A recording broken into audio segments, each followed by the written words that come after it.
Hello everyone, welcome back to a brand new video. For those of you who are new, hello, my name is Jess, pleasure to meet you. In today's video, I'm going to give you a bookshelf tour. I know that I just put these bookshelves up, but I really have kind of a lot of space here and there, but fear not, I promise you within like the next year or so, I will be gradually putting books on my shelves, but this is just going to be the start.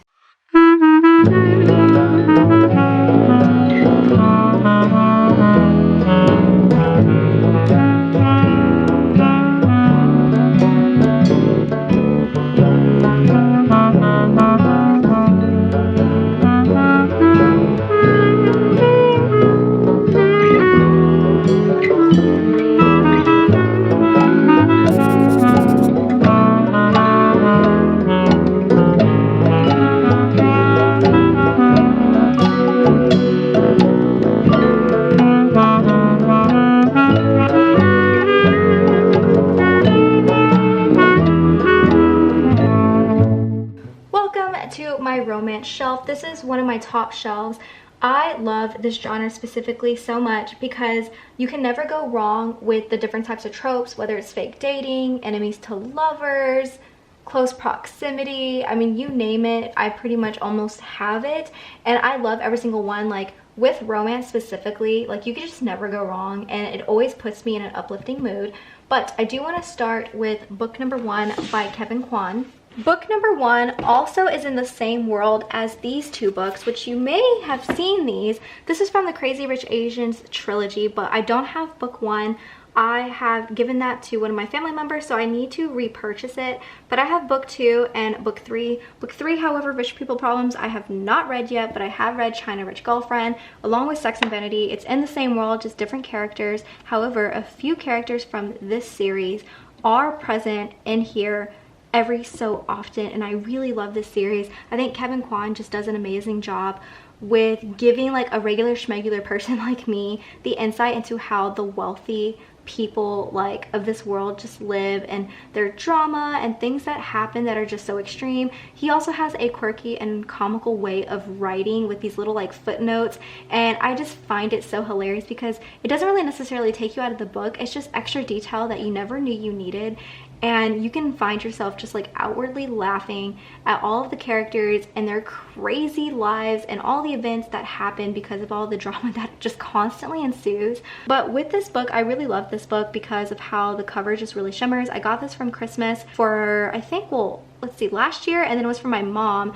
And basically we follow a young girl who goes to a Greek wedding from her nanny, and she ends up getting there and she feels super independent even though she's with her aunt, but like it's just a romantic trip, and she ends up meeting this like mysterious boy who's also there for the wedding. She knows that he's from a well-to-do family after like numerous Instagram and like social media searches, and she ends up talking to him, and he seems a little grumpy at first, but they end up developing a friendship of sorts, and then soon afterwards they develop an intimate kind of relationship, but it quickly takes a downward turn. And then we fast forward to the present. They're both adults. She's waiting to get married, but he quickly comes back in her life unexpectedly, and just a lot of things just happen. She gets really confused. She starts remembering the past. She starts remembering how gorgeously and devastatingly handsome he is. And also she wants to get married to her fiance, but at the same time she can't let go of her past, and it's just like so crazy. So I definitely love this world. I need to get, like I said, the first book, and then I feel like honestly if Kevin Kwan makes like anything else, I'm just gonna have to buy it. Up next we have You Had Me at Ola by Alexis Daria. I personally didn't really like You Had Me at Ola. It was a slow burn romance, but I feel like the characters just got really annoying to me, and the way they were making their decisions just didn't make sense. Now I will say that the steamy part of this book, I mean, some of it was okay, but I don't know, it really didn't do it for me, and so I did finish it, but I was really close to DNFing it at one point. And I don't know, I might try some other things by Alexis Daria in the future. Just this wasn't my cup of tea. Now we do have The Bride Test and The Heart Principle by Helen Hong. This is in the Kiss Quotient series. I don't have the first book just because I rented that out from the library a couple of years ago, but I did read The Bride Test and I have yet to read The Heart Principle. I just picked it up not too long ago. But ultimately Helen Hong just does a really great job at immersing us within her books with just funny and witty banter and deep and serious relationships that just have like a fun and satisfying ending. and the slow burn romances and the frustrations that you feel with the characters, it just, I don't know, it just all wraps up nicely together, and I cannot recommend her writing and her novels enough, especially Bride Test. This one was basically about a mail order bride service. There is a character in this book that is autistic, and he just doesn't feel like getting married. He doesn't see the need, but his mom wants him to, and so she ends up flying to Asia, and she finds this lovely girl who will be our main character to basically make a deal with her, saying, hey, if you can make my son fall in love with you, you can get married to him, and then you'll be in our wealthy family. And so of course she accepts it because she has a child of her own, and she flies to America. She is in close proximity, like forced close proximity with this guy, and just a lot of things happen, and she's really trying her best to make him fall in love with her in a short time span, and I could not rave about this enough. Then we have Never Fall for Your Fiance by Virginia Heath. I literally just picked up this book not too long ago. Basically, this reminded me of Bridgerton because it's a fake engagement. Now, we have a duke that does not want to get married, but his mom, who lives in America, wants him to. So he comes up with this whole like excuse and fake plan that he's already engaged to this like beautiful woman, that she's awesome. And the mom is so happy that she ends up going on board a ship and travels to England to meet this girl. And so he ends up meeting Minerva, who is our main girl character, who isn't well-to-do at all, and just basically makes a deal with her to say like, hey, if you can become like my fake fiance, you can live on my estate, you know, my lands with your sisters, and you'll have a better life, and then like you'll be rewarded heavily. But they actually end up making the mistake of falling in love with each other. However, what do you do when your relationship is built on nothing but lies? Cannot wait to read this. Then we have these two Colleen Hoover books. I have personally never read anything from this author, so I ended up finding these just because a lot of people say that these are the most popular ones from her. We have It Ends With Us and then Ugly Love. All I know about this one is that there is a lady who's in a current relationship, but then someone from her past ends up coming back and just really confuses her. And then we have Ugly Love, who I think this is about a couple, or they're not a couple, but they're friends with benefit, but I think one of them ends up falling for the other, and just a lot of things happen because of it. I think that's what it is. I have yet to read anything from Colleen Hoover, but I plan on one of these books being the first, as you know. And yeah, I can't wait to get into this, but I did hear that a lot of people say her writing will literally make you cry. She'll tear out your heart, but then put it back together. She'll warm you up. And so I don't know, I have to be mentally ready for like all the emotions that I'll probably feel with both of these books. Up next, I kind of have these three. Now, they're not necessarily related in any way, except for the fact that these all have enemies to lovers in them. So first we have Shipped by Angie Hockman. Then we have The Unhoneymooners by Christina Lauren, which is one of my favorites. And then we have The Hating Game by Sally Thorne, which this is becoming a Netflix movie adaptation, I believe, with Lucy Hale playing the main character, who her name is Lucy. And basically, Shipped is about two people who are given the chance to go to the Galapagos Islands for some research for their business, and they have to go together. Their boss is making them go together, and basically what ends up supposedly being just like a normal research with just two enemies, they end up finding a lot of common ground and are very infatuated with one another. Then we have The Unhoneymooners, which, like I said, this one, oh my gosh, like chef's kiss. I cannot rave about this one enough. If there are anything else by Christina Lauren, I think these are actually two authors put together. It's Christina and Lauren.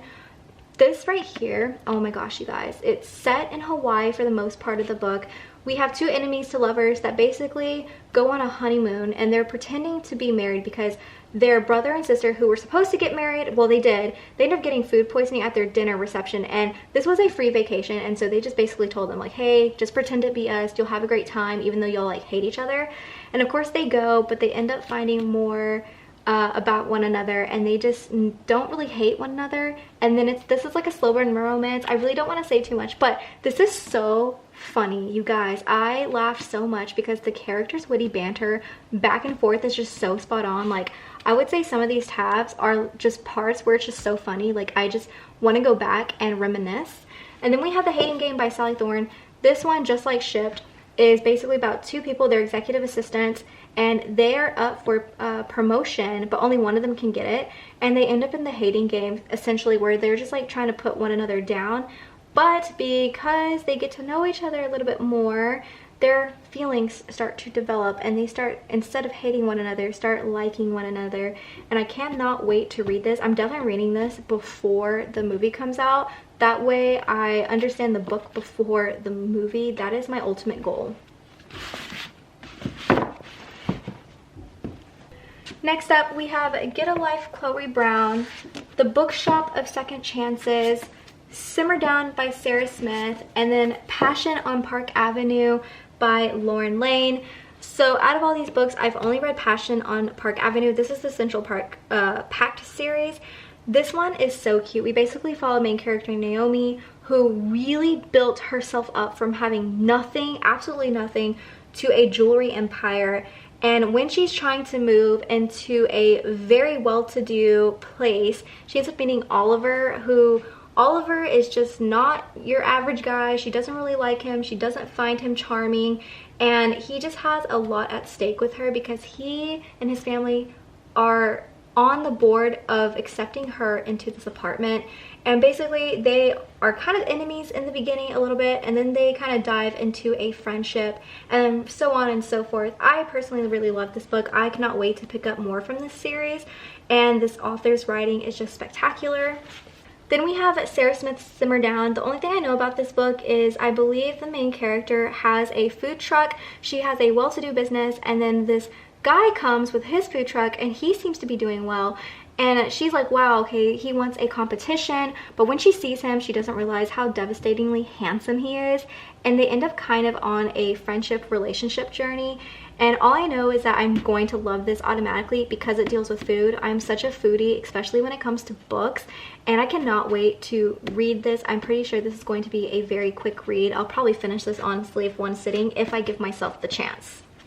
Then we have The Bookshop of Second Chances by Jackie Fraser. This is about a lady who lost her job. Things just aren't looking that well for her, and she ends up finding out that one of her uncles passes away and leaves her home in Scotland. And when she gets there, she's going to stay on vacation pretty much until she can figure out where her life is going to take her. She realizes that her uncle has these really old books, and she really starts to love this tiny little village, except when she goes to the bookshop to sell her uncle's books, she runs into the owner and he is so grumpy. She doesn't understand why. And this is a book that basically the main character is going to try and make things work with this bookshop owner so that she can probably have a second chance here. Then we have Get a Life, Chloe Brown by Talia Hibbert. This is the Brown Sisters trilogy. This is book one. I promise you guys, I will eventually read this. It has been on my TBR a few times now. I have read a few chapters in the beginning, and I don't know like what happened. It's not that the book is terrible, like it's not at all. It's just I think I'm a mood reader, and every time I try and pick this up, I just like tend to force myself, and it's just not the best situation. So eventually I will get to this book and we'll probably finish the series at some point. But we follow Chloe Brown. She has a near-death experience, and then when she comes out of it, she just realizes that one of the things that she wants to do before she passes away is be a total baddie, and she ends up enlisting the help of Red, who is a real-time baddie, and a relationship obviously starts to form, but they have very differing pasts. You know, she comes from a well-to-do background and Red does not, and I just feel like a lot of things are going to happen because she's going to want to question his past, and he doesn't really want her to. Alright guys, so that completes my romance section. I really hope you enjoyed this. Let's move on to the next shelf.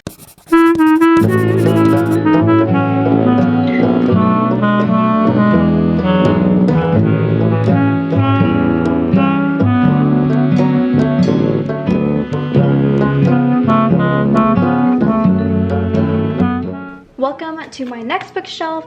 Here we kind of basically have contemporaries, we have some nonfiction, and we have a classic. This is just one of those shelves where I don't really have that many books of these types of genres, and so they're kind of all just like mismatchy. I'm sure I could probably put these in other sections of my bookshelf, but for now they are going to stay here. So we are going to start with The Notebook Girls. The Notebook Girls is by 4 girls, so it's Julia Baskin, Lindsay Newman, Sophie Pullett-Cohen, and Courtney Toombs. This is a very old book. I've had this since I think I was 10 or 11 in like 2006, I think. Now, this is a real composition, but okay, it's not real, but it's made to be like the real composition where the girls actually wrote inside. And the cool thing about this book is that it has their handwriting, it has pictures of them, and just like a bunch of other like cool and quirky things. Now, this takes place in 2002 to 2003 when they were in high school, and I picked this up. Oh my gosh, that's so funny. I picked this up on a whim one day. Like, I mean, I was so young, and I have to admit that this was a little bit, you know, older, like more mature than I should have probably been reading at that age. But this pretty much set the tone for how I thought high school was going to be in real life. I honestly thought that friends always had a composition journal where basically it was their diary and they could write in it and do a bunch of other stuff and just kind of comment on each other's posts. And it got to the point where a couple years after I got this, my 8th grade year, me and my best friend actually bought not a composition but like a real journal from Barnes & Noble, like one of those like leather bound ones, and we utilized it all the time. And I just got so much inspiration from these group of girls doing it that I ended up doing it, and me and her had that journal for almost, I would say, the entire year, and we pretty much filled it up to the brim, which was honestly exciting. I don't know what happened to that journal, unfortunately, but if I could get it back, I would so reread it, and it would just be so funny. But I don't know if this is in publication anymore. I would say personally, like, if you're, you know, a lot younger and you're in high school or you're going to be in high school and you're watching this, I would say definitely give this a shot, especially, I mean, at this point, this is almost historical, right? Like, this is almost historical nonfiction because of how old it is. And I just feel like if you want to kind of get an understanding of how high school was like, you know, 2002, 2003, early 2000s, this is definitely the book for you. Next up, we have Leo Tolstoy's Anna Karenina. I just picked this up. This is a Penguins Classic Edition. I personally don't have a lot of classics, but that's not to say that I don't love them. I actually do. I just never gravitate towards getting them in the bookstore because I've already read some of them, and then I'm like, oh, should I even buy them in the first place if I've already read them? But I have not read Anna Karenina. I actually got this because Emma on her channel, I think it's E-M-M-I-E, I think that's how you spell it with like some spaces in between each letter, she was talking about this book and she made me want to get it so bad. She also wants me to get, well, she doesn't want me to, but she has inspired me to want to get War and Peace as well, so eventually that will come, but I got Anna Karenina first. Basically, we follow Anna. She is in Russia, if I'm not mistaken. Yes, she's in Russia, and this is like a old 19th century Russia that we're talking about. She has a adoring son, a husband, a well-to-do life. However, she feels like she needs more, and she ends up developing a romantic relationship with an officer, and everything seems fine and well until basically word gets out, and we kind of see her kind of pivot into a life that she never expected that she would have. Her husband knows. I don't even know if her son knows. Just a lot of things happen, and we get to see her kind of go through the beginnings all the way to the end, obviously, of her dealing with her situation and her, you know, kind of the consequences of her actions.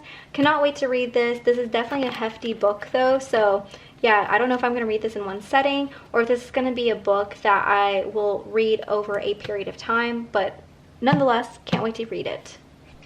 Next up, we have these three lovely books. First, we have Arsenic and Adobo by Mia P. Manansala. This is about a lady who owns a restaurant, and just a lot of things happen. Her landlord doesn't really want her there, and then to top it off, she has a food critic tasting her food, and he accidentally dies.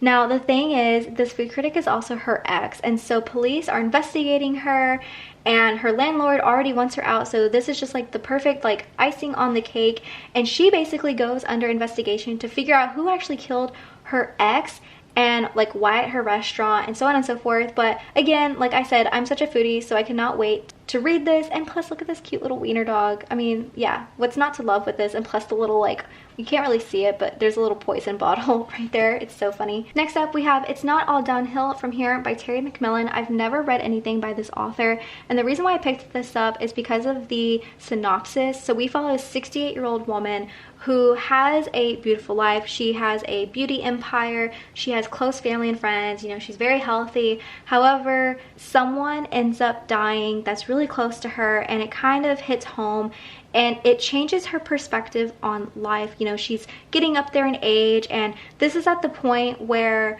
I feel personally, you know, you can lose some friends and family to old age or, you know, diseases or what have you. And I really want to kind of get this perspective, this new perspective, because if I'm being honest, I've never really seen a book that has a main character, you know, well in her 60s, let alone almost in her 70s. I tend to only read books that are close in my age range. And that's not to say that I like don't gravitate towards these books, like I do, but it's just like the first time where this actually like struck a chord with me, and I cannot wait to read it. And then also we have Jessie Q Santanto's Dial A for Aunties. This is basically about a girl who accidentally murders her blind date and tells her mom, and her mom is super meddling and tells her meddling aunties, and they basically try to get rid of the evidence and hide the body, but the body ends up in a like cake box, and they're all helping with a billionaire's wedding, so it's a huge event, and they're trying to figure out how to get this body out of the cake box without no one noticing. I think this is going to be so comical, so funny. Can't wait to read it.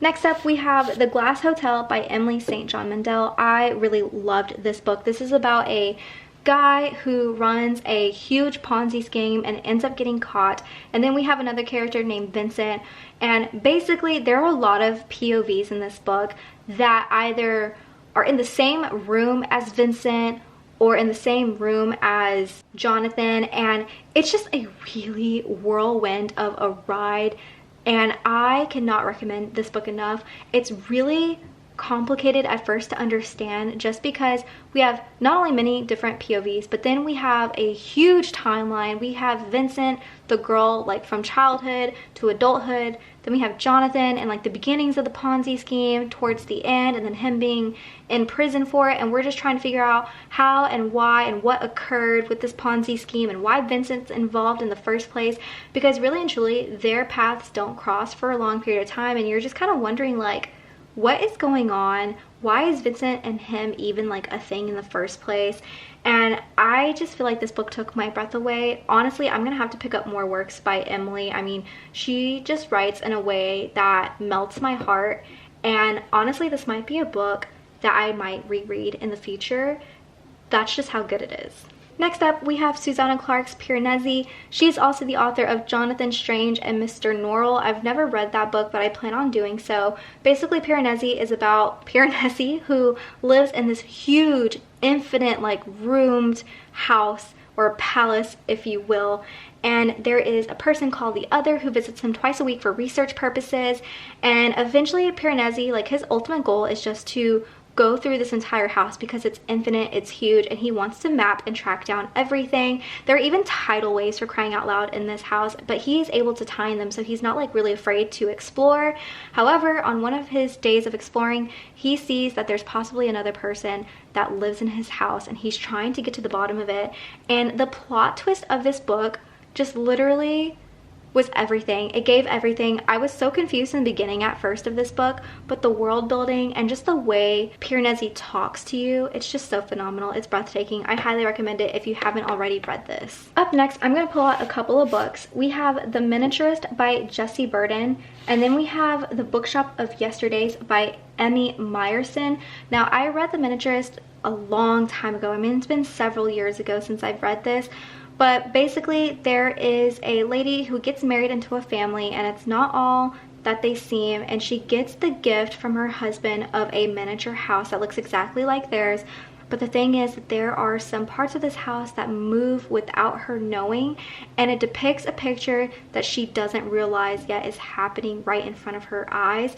It's not really like spooky, but it is a little haunting, it is daunting, and we just find out more about her husband and his family and what the relationship truly means. And then we have The Bookshop of Yesterdays by Emmy Meyerson. If I'm not mistaken, this is about a lady who used to have a great relationship with her grandfather. He would always leave her clues in his bookstore, and she would always go on like these treasure hunts. And when she gets older, when her grandfather passes away, she really doesn't have a relationship with him at this point because her parents had a huge argument with him over something.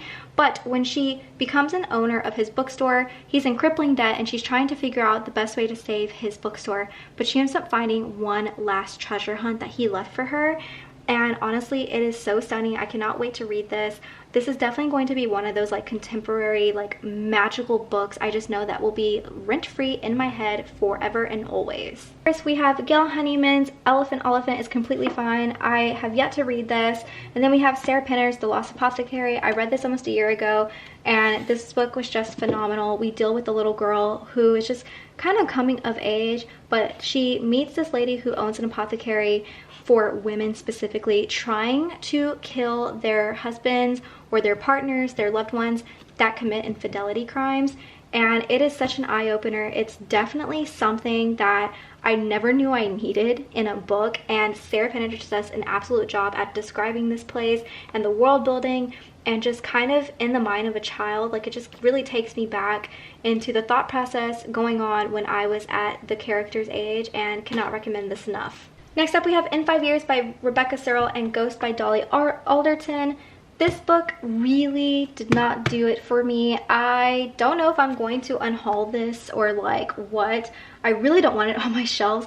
This book I just was not mentally prepared for. So we follow Danny, who ends up having a very vivid dream. She's in a completely different apartment, living a different life with a hot and sexy man, and they end up having the best passionate night of her life. And when she wakes up, she kind of just puts it to the back of her mind because she's never met this man before. But then 5 years later, she goes on a double date with her best friend, and it turns out that her best friend is now dating this guy from her dreams, and it just honestly floors her, which I loved that part of the book. But what I didn't like, and this is like a trigger warning if you don't know what this book is or you're planning on reading it, her best friend ends up getting cancer. And for the remainder of the book, it's just really hard for the relationships forming and the relationships ending, and how the main character feels about her best friend's boyfriend and the cancer treatments. And it's just honestly a lot to handle, and so I think that's why I wasn't really mentally ready for this book and kind of had a bad experience with it. But I don't know, you guys. I don't know if I'm going to keep it or if I should unhaul it, just because I don't really see myself reading it or rereading it again, so to speak. And I don't know, I really don't know, but I do love the cover. I did love the beginning of this book. It was just a really hard read. And then we have Ghost by Dolly Alderton. This is a new haul of mine. This is essentially about a girl named Nina who has like the best career life. She's a 30-something-year-old, and she basically ends up wanting to go on some dating apps because she feels like that's the only thing in her life that she really doesn't have is a actual boyfriend, fiance, you know, marriage. Well, she ends up meeting a guy and things go well. In fact, they go so well that she gets really infatuated with him, and then he ends up ghosting her. And that ghosting ends up kind of opening Pandora's box, and there are a lot of things that come out about her life that she just doesn't really want to face. In fact, she just wants to completely ignore them, but she can't, such as, you know, her father has severe Alzheimer's, and, you know, she is getting up there in age. And I just feel like this is, I don't want to say coming to age, but this is like coming into your 30s, right? This is like midlife crisis at its finest, and I am so interested in this book. Honestly, I'm intrigued because, you know, I'm approaching my 30s, and I definitely want to get that like perspective of, you know, people going into their 30s and what it's like. And I know that this is like a work of fiction, and it doesn't, you know, like obviously my life doesn't mirror this person's life, but it's just interesting to see like a 30-something person like just navigating adulthood in general. So yeah, you guys, this completes this shelf. Let's go down another step.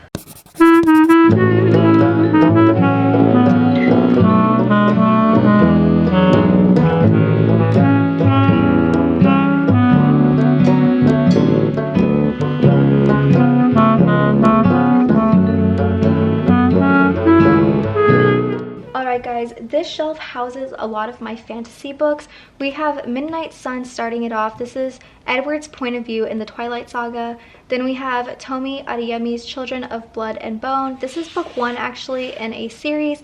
I personally did not really vibe with this. I feel like the young character was just, I don't know, not someone that I was totally liking completely, if I'm being honest. And I did like the action adventure into this. Now basically she is a magi, and they are far and few between in this world because the king and queen pretty much got rid of her village, of her tribe, and she's like one of the only ones, and she has magical powers. But basically this kingdom is trying to get rid of all magic in general so that the king and queen can like live on and reign and, you know, just conquer everything essentially. And so she goes on this huge quest to return magic and to kill the king and basically his son, the prince.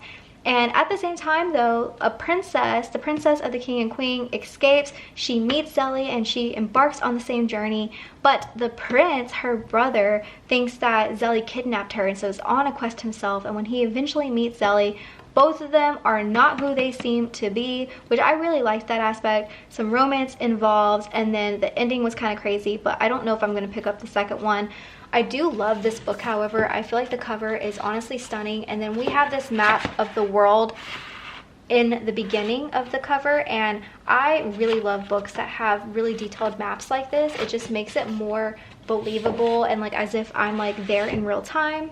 Then of course we have V.E. Schwab's The Invisible Life of Addie LaRue. I read this not too long ago. This is a very popular book of Addie who just makes a deal of kind of being independent and having free reign, but her soul is obviously on the line with this like godlike person named Luke, and essentially he meets her on every single birthday because she lives centuries and centuries. And the one thing I really like about this book is that we get her POV from like the early 1700s to modern day, and then we get to see Luke. And I personally really loved Luke, but he's like a trickster god, and ultimately he's letting her live her days about Earth, and then the moment that she decides she doesn't want to live anymore, he will take her soul. So that is the bargain. Definitely recommend it. Definitely want to read more of V.E. Schwab. I just haven't gotten around to any more of her books. Then we have Witches Steeped in Gold by Synonym Smart. I don't really know too much about this book other than the fact that there are two girls who are enemies, but they align to take over the queen, who just really wants way too much power. And I know that one of the girls, her magic was basically stolen by the queen and her family, and the other girl is a princess from said queen, and you know, she just lives off of stolen magic. So there's a lot of drama. There's war that's going to ensue. I don't know if this is a series though, but I have yet to read it, but I want to. And honestly, I really love the cover, so that's just like one more reason honestly why I should read this book pretty soon. And then of course we have we have books 1 through 4 of the Harry Potter series. I need to eventually get the rest of them through secondhand shops or if people have them, but this is a particular illustration that I adore, and it's basically like this penciled in look of the Harry Potter series, and then when you put them all together they ultimately make just like one long picture.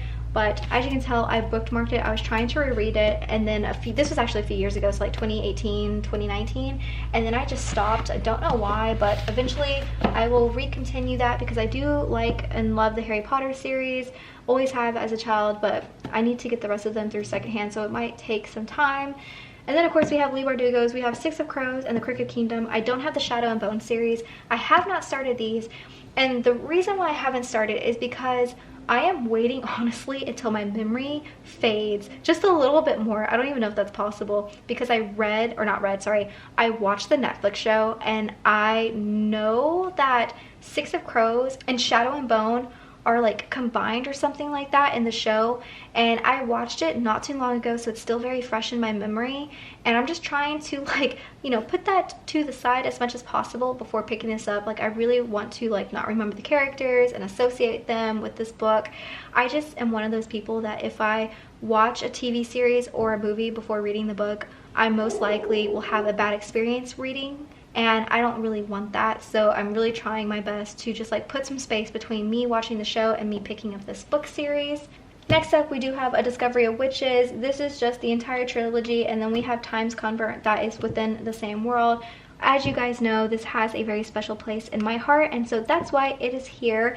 I do wish though that I had these in hardback, and I think that there is a version where the covers, like it's like All Souls trilogy if I'm not mistaken. I don't know where to get it, but eventually I might get my hands on it. But for now, we just have the 2 hardbacks and then the 2 paperbacks.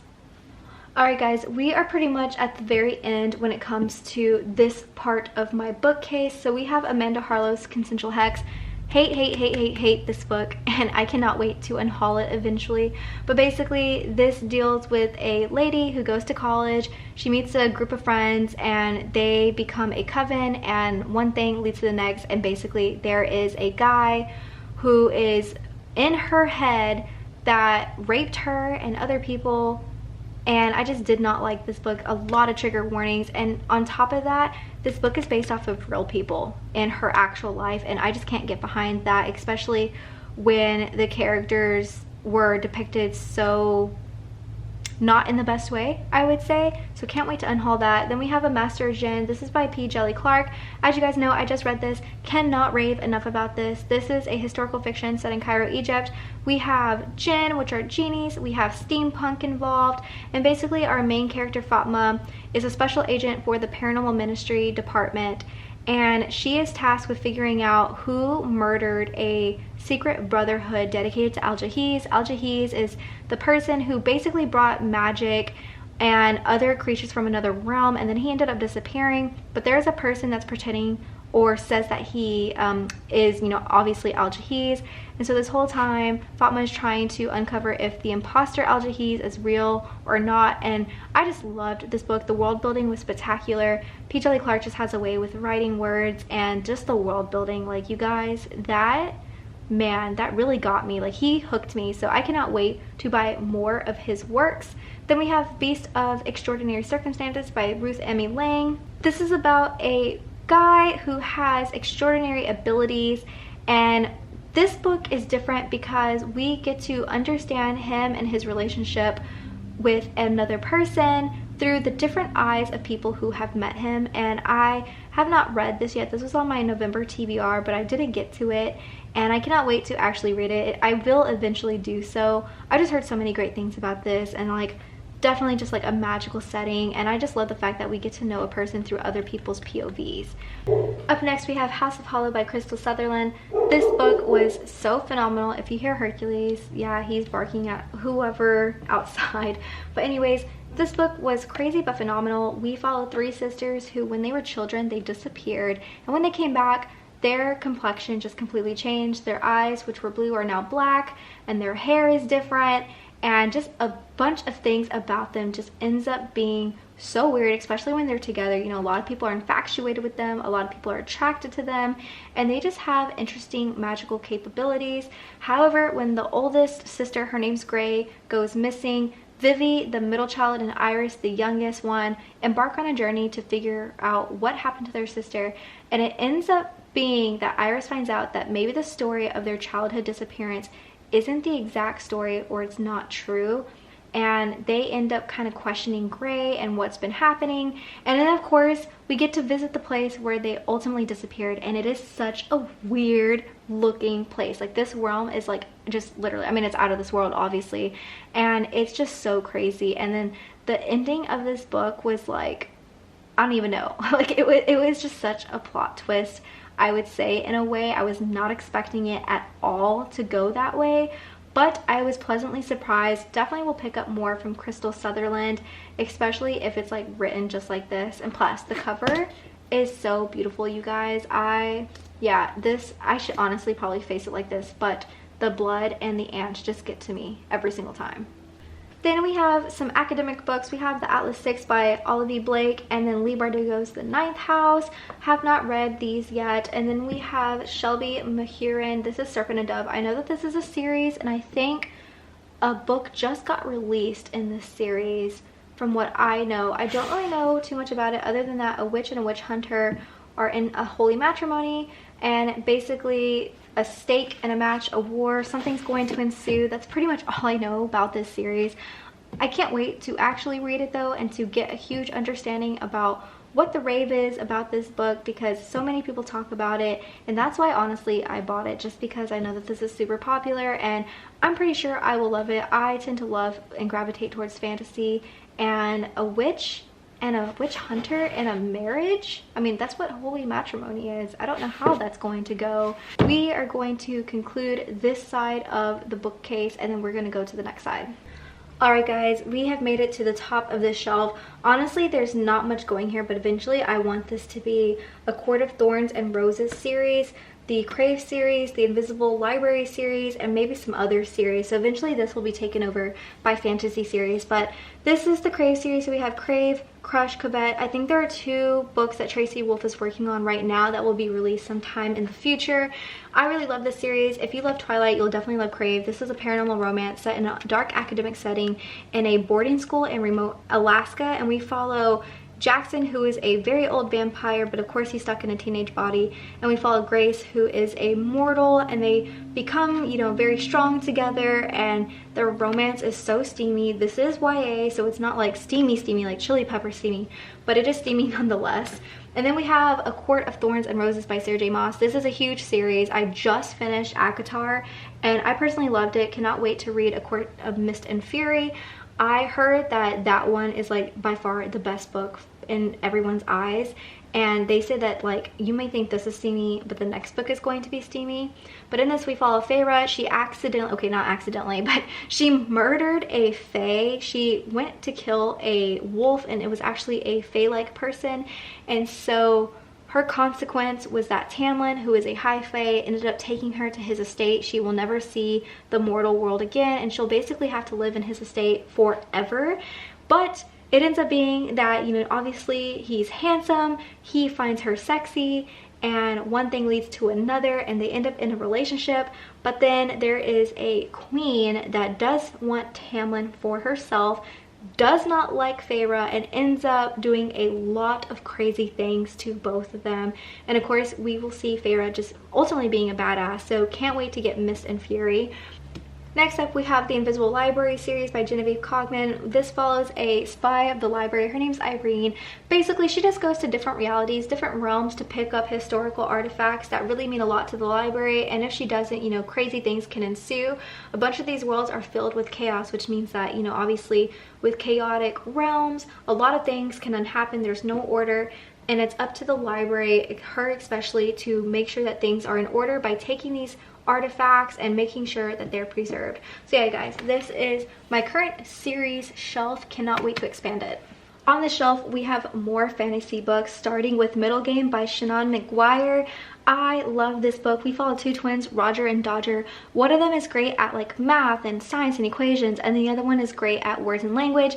They were actually created by a crazy person named Reed, who ultimately wants to become a godlike being but use their power. And so basically fate has them constantly meeting, but every time they meet just like chaos ensues. And so this whole book is basically their entire life, with them meeting and then like separating, meeting again, and of course you have Reed in the background like doing a whole bunch of conspiracy nonsense. I love this book. I know Shannon McGuire has I think like another fantasy series. They're like very short books. Cannot wait to pick that up because this one was absolutely astounding. Then of course we have Veronica Roth's Allegiant. I don't remember what book this is from, like what series. I never read it. I've had this honestly since childhood. I'm going to unhaul it eventually, just because I don't even remember this series, to be honest. It wasn't that like great. I know that there's like motion picture films, whatever, but not impressed. And then we have The Night Circus, of course, by Erin Morgenstern. Then we have The Priory of the Orange Tree by Samantha Shannon. I picked this up because even though that this book looks incredibly huge, it really is, but I heard that people love this book because this is a whole fantasy book from beginning to end. There's no series attached to this, so like if you're one of those people who love fantasy but you hate reading series, this is the book for you. It has dragons, it has magic, it has war. A lot of people say this is like Game of Thrones because of how crazy and like treacherous and dangerous all the characters can be, and there's a lot going on. Cannot wait to read it, but man, this is a hunk of a book, so it'll definitely take me some time. Then of course we have The 5th Season by N.K. Jemisin. This is book 1 of the Broken Earth series. Have not yet read it. Then we have The Betrayals by Bridget Collins. I love this book simply because of the cover. I just hauled this recently. This book is about a person named Leo Martin who used to go to a academy called Montvert. It's a very elite place where you basically just learn how to be in a game called the Grand Jeu, where it has a bunch of like philosophy, art, music, math. But there's a tragedy that happened, a violent tragedy that ultimately did not end greatly for him, and he ends up being disinterested and ends up being in a political career of sorts. But a act of conscience cost him his entire career, and he is basically exiled back to this academy. But things aren't as they seem. Women are now able to join the academy because the Grand Magister, I think, or basically like the headmaster, is actually a lady, and her name is Claire, if I'm not mistaken. Yes, Claire Dryden, also known as the Magister Ludi. She's the head of the Great Game, and apparently there is a huge game coming about. It's called like the Midsummer Game, and a lot of secrets kind of just unravel about the academy and, you know, who this master is, because he has this like eerily like familiar sensation that he knows Claire, but he doesn't know why, because he doesn't recognize her. Next up, we have Madeline Miller's Circe. I read The Song of Achilles, which is right here. I have yet to read this, but basically we follow Circe, who I think was banished by Zeus himself because of how powerful she is, and she ends up living in a land with mortals and falls for them.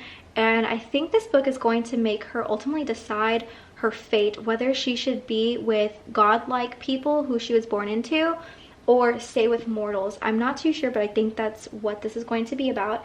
Then we have The Unfinished Land by Greg Bear. I did not like this book. I had to DNF it, and it just was like nonsensical, and yeah, I didn't like it. It was a historical fiction. It had like a weird Shakespearean language. It was about a pirate basically who ended up in the middle of the ocean after a battle ended drastically, and he was saved. They go to a uncharted island, and it ends up being this like magical island of sorts with different types of creatures, and it was pretty awesome, like the synopsis. But when I read it, like I just did not understand the overall purpose, not only of the main character but of the plot. Then we have Matt Haig's The Midnight Library, The Song of Achilles by Madeline Miller. And then right here we have two works by TJ Klune. We have Under the Whispering Door, which just came out, and then The House in the Cerulean Sea. I have not read the Under the Whispering Door just yet, but I have read The House in the Cerulean Sea, and this one was absolutely beautiful. His writing just ultimately warms your heart. You fall head over heels with all the characters. It's such a good feel book too, with a lot of life lessons that you can ultimately take and learn, and I just will highly recommend this. This lives honestly like rent-free in my head. I always think about the characters, especially Linus, our main character. He's a caseworker, and basically he goes to this orphanage. He has I would say a crush on the orphanage owner, Arthur, and then of course we see a bunch of the children who just have magical capabilities, and we just get to see kind of like a family of weird sorts get together and really accept Linus for who he is, and vice versa, and it's just really heartwarming. But that was it, you guys, for this shelf. Let's move on to the next.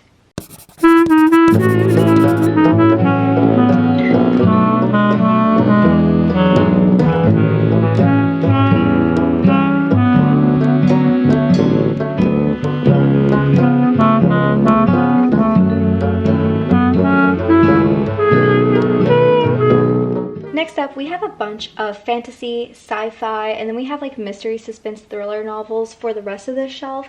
So right here we have 10,000 Doors of January by Alex E. Haro. This is about a girl named January who finds a book in a mansion that she's currently living in, and she is able to jump into the different lives of other people. And I feel like that's such like a mind-bending experience that I had to pick it up. Also, the cover, you guys, is so adorable. It is so cute. We have a bunch of keys just like dispersed all throughout the cover, and then we have, I don't know, I think this is like, oh, this is a door because this is a doorknob, but all the flowers, I mean, this is just so beautiful and breathtaking, so I had to pick it up. Then we have Mistborn. This is a trilogy. This is book 1 by Brandon Sanderson. I have yet to read anything by this author, but I have heard so many great things. People absolutely say that he's like one of the best fantasy authors out there, and I have a feeling like if I honestly love him, I'll probably have a whole shelf just dedicated to his works, I'm assuming. But for right now, I have this one. I know that there are different covers, which I was kind of bummed that I didn't get another one, but this is what my bookstore had, and I was frankly too impatient, so I ended up picking this one. Then we have The Memory Collectors. This is a really cute book about a person named Eve who has the ability to feel the emotions off of physical objects, both negative and positive. She is a hoarder, so yes, although she can sell some of her artifacts, for the most part she keeps them in her apartment. However, she has gotten in trouble because her next door neighbors are starting to get sick with the amount of emotions seeping through their walls, and so she meets Harriet, and Harriet gives her the idea of maybe getting a museum, putting all those artifacts in them, and kind of having a chance for people to have a healing process. So if they go there, they can feel all these emotions, mostly positive obviously, and just have like a better life overall. But of course, Eve is very hesitant because there is an object that destroyed her family, and she's just really nervous of kind of letting go of things. So I'm really curious to see how this is going to end. Quite frankly, I'm very excited, and the cover is absolutely phenomenal. There's just so many little trinkets such as buttons, and I think this is like origami, I'm not really sure, but there's just like a bunch of things, and that's why I was kind of gravitating towards this book. And I don't know, I feel like this is going to be a cute and quaint read. Up next, we have The Library at Mount Shar by Scott Hawkins. This is one of my all-time favorite books, but I feel like I talk about it way too much on my channel, so just know that it's my favorite. Definitely pick it up if you're looking for a high epic fantasy with a lot of action and adventure. Then we have The Quilt Prince by Holly Black. We have Nevernight by Jay Kristoff. I just actually hauled these two books. This is a part of a series where we follow the main character Jude, who her and her sisters get taken to a high fae land after her parents were murdered, and several years later she wants to become a part of the court, but the Quilt Prince does not want her there, and so she has to justify her position anyway how and deal with the consequences.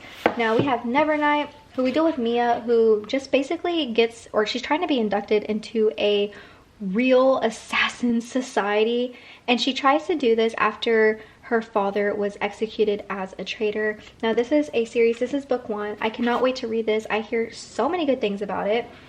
Up next, we have my two only sci-fi books. So we have Sarah Gailey's The Echo Wife and Terry Miles' Rabbits. Sarah Gailey's Echo Wife, we follow Martine and Evelyn. Martine is a genetically cloned like machine basically from Evelyn, and she's basically the opposite of Evelyn's personality, and she actually ends up with or in a relationship with Evelyn's husband. He winds up dead, and so both wives essentially have to like clear up their mess and figure out what they're gonna do from there. Then we have Terry Miles' Rabbits. I love Terry Miles. He has a bunch of podcasts such as Rabbits, for example, Black Tapes, and he just has like I feel like the most amazing like writing and like different types of concepts.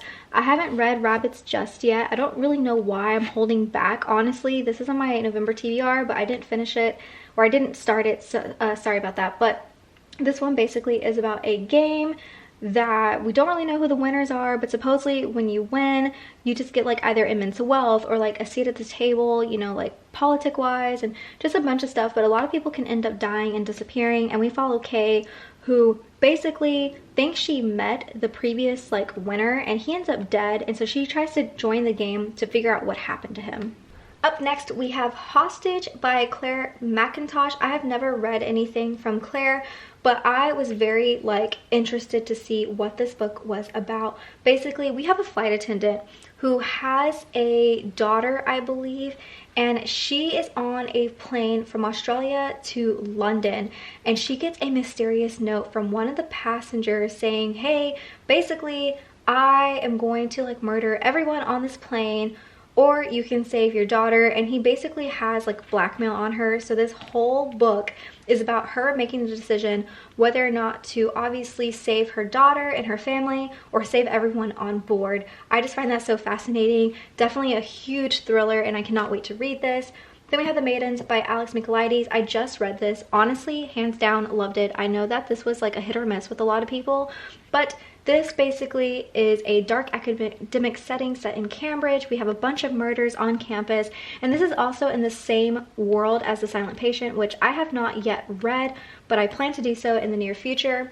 Then of course we have The Secret History by Donna Tartt. That's very, very popular. We have If We Were Villains by ML Rio. This is also a dark academic setting, but have not read it, but I've heard really great things about it. Then we have Dark Places by Gillian Flynn.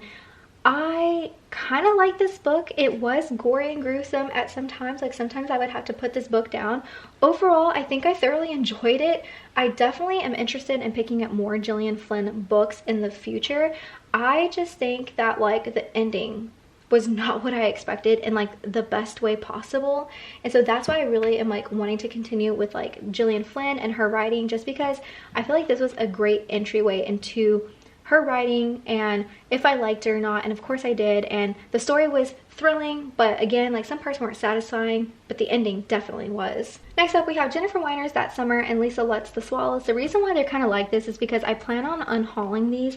I honestly cannot remember what The Swallows was about, other than that it was a high school setting. We have a teacher who's new with a weird past and like students that hate each other. It was kind of weird. And then we have That Summer. I just wasn't mentally prepared for this. It definitely wasn't a book that I would plan on reading. Like the synopsis was very different, I feel, than what I got from the book. And it was very sad. It turned sad very, very quickly. A lot of drama though. I mean, there were pages that were like, you know, page grippers, page turners, but for the most part I just really wasn't satisfied with this book. Alright guys, this is the next shelf. This just basically concludes our like murder mystery thriller section. So we have 8 Perfect Murders right here by Peter Swanson. I really loved this book. Definitely a great introduction to his works. And then we have As Chimney Sweepers Come to Dust by Alan Bradley. Honestly, I just really love this cover. I've had this for years now and I don't really remember too much other than that the main character is like at a boarding school or something like that, and she has this like huge imagination about her parents, who I believe are both missing if I remember correctly, and she just has theories about them, and a lot of stuff comes to light, and we get to kind of see her digest everything that she has learned about her parents and kind of coming to terms with it. Then we have Amanda Quick, The Other Lady Vanishes. This one was about a lady who had a huge past and wants to kind of forget about it, so she goes to a new town, a very small town, and she works at like a tea shop. But this tea shop can attract a lot of famous people, a lot of celebrities, but also like a fortune teller. And this fortune teller pretty much can guess like people's murders in this town, and basically it's her and this like charming guy coming together to kind of investigate, because it all kind of leads back to her. It is quite phenomenal, but the thing is, there is a book that comes before this and I did not realize that. So when I was reading this, I was kind of thrown off a little bit. Like, you can definitely read this as a standalone, but I think you should read the book prior to this, which I don't know if I plan on doing so or not, just because I like the book, but I don't like it that much to continue it. Then we have this gem right here, The Silent Patient. Like I said, this is in the same world as The Maidens. I have not read it, but plan on doing so. And then of course we have House of Leaves by Mark Z. Danielewski. This book is very popular because of like book talk and booktubers talking about it. Honestly, I don't know a lot about it other than the House of Leaves are like pamphlets that have been passed down by many different people, and it like talks about a story where like there's a house that's like larger on the inside but like smaller on the outside, and this is supposed to be like a horror novel, and I cannot wait to get into it simply because the way it's like written is so crazy, you guys. Like, some of it is like very small writing, some of it you had to read like upside down. It's just very different. There's pictures in here, just a lot of different like mixed media, I would say, almost. And I don't know what like I'm waiting for. This kind of looks like it's intimidating, but I'm sure I'll love it nonetheless, just with its weird and quirkiness.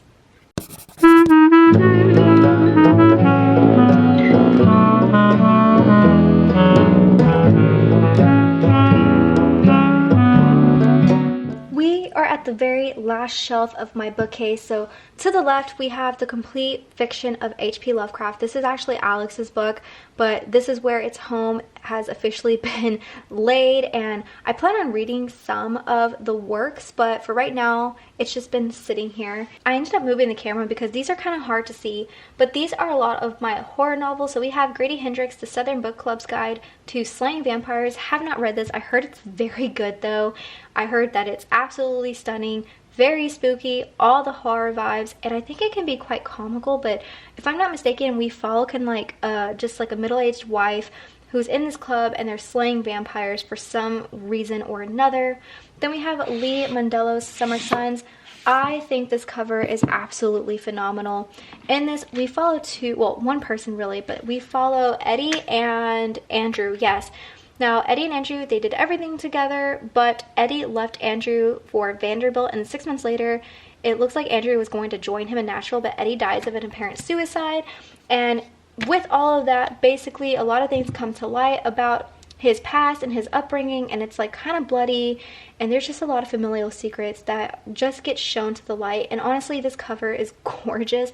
We have a obviously like live hand with live vines going up and down this arm, and then it looks to be touching a hand that's made of bone, and clearly just like dead vines with like a little bit though of life coming. So I really don't know what this is going to mean, but this is definitely giving me all of the spooky vibes. Up next, we have Cassandra Caw's Nothing But Blackened Teeth. This cover is absolutely fantastic, but it scares the living daylights out of me, and I have to keep it kind of covered because I do want to like actually face this outward, but there's something in me that says that I would probably be having nightmares if I did so. But this is basically about how a mansion is laid on the top of the bones of a bride, and that its walls are jam-packed with women who have sacrificed themselves or have been sacrificed for this bride. And we basically in modern day land on a group of individuals who are actually at this mansion getting ready for a wedding, and everything turns south when this bride basically pretty much starts to haunt them. And I mean, I would be so scared if something like this were to come my way. I don't know about you guys, but yeah, definitely going to keep this covered because I feel like I'm going to have nightmares. Next up, we have some pretty popular books. So we have Bunny by Mona A. Wad, Mexican Gothic by Silvia Moreno Garcia, and then 2 Ruth Ware books. We have The Turn of the Key, which I have read, and then I just purchased The Death of Mrs Westaway. Basically, Bunny is about a girl who goes to college and she just has a hard time at like kind of fitting in, but there's a group of individuals who call each other Bunny that she has met in like her theatrical class, and their whole thing is that they try to turn bunnies into men. It's so weird, so creepy, but still thrilling at the same time. Then of course we have Mexican Gothic. We follow Naomi, who visits her cousin who wrote a frantic letter to Naomi's father, basically just saying that she's not in the best of circumstances and that her husband is not who he seems. And so Naomi goes there, and this house is just like purely Gothic. I love the world building, and it's so creepy, you guys. There were some moments where I was like actually terrified and freaked out. So loved this, definitely picking up more of Sylvia's works. Then, like I said, we have 2 Ruth Ware novels. I haven't read The Death of Mrs Westaway, but I know it's super popular. I did read The Turn of the Key, and I absolutely love this. We basically follow a main character who goes to a house as a live-in nanny. But the thing is, this house, well, okay, it's not even a house. It's a mansion, right? It's an estate. And half of it's like Victorian. The other half is highly like modern, super tech. And there are 2 kids that she's looking out for, but they are not your like average angels. There's a lot going on. There's secret cameras everywhere. Like you feel like you're being watched constantly. And the thing is about this book is that the whole thing is actually a letter to her lawyer because she's in prison for the possibility of murdering one of the children. Which child, we don't know. Loved, loved, loved this book. That's why I got The Death of Mrs Westaway. That concludes today's video, you guys. I really hope you enjoyed what you saw. Honestly, this gave me a new perspective on the amount of books that I own. You know, just kind of looking at them from afar, it looks like I don't have that big of a collection, but going through each and every single book with you guys just kind of really put things in perspective with, you know, I have so many books, so many great books that I can't wait to read, things that I've already read, and clearly, as you can tell, I do have more space to grow my collection, but this was absolutely like a fun and pleasure to film for you guys. If you want more content, don't forget to give this a thumbs up. Don't forget to subscribe if you haven't already done so. Both of those just really support my channel, and I just love seeing new people like just subscribe. Like, welcome home, honestly, you guys. And if you found this fascinating, feel free to leave me a comment. Maybe you like one of these books on my shelves. Let me know if you have any thoughts about them, if you plan on reading some, or if you've actually read majority of these books. Please let me know. I'm so interested to hear what you have to say. And as always, if you do want to follow me on other platforms, I will always have like my other social medias linked down below. But with that, you guys, I will see you in my next video. Bye!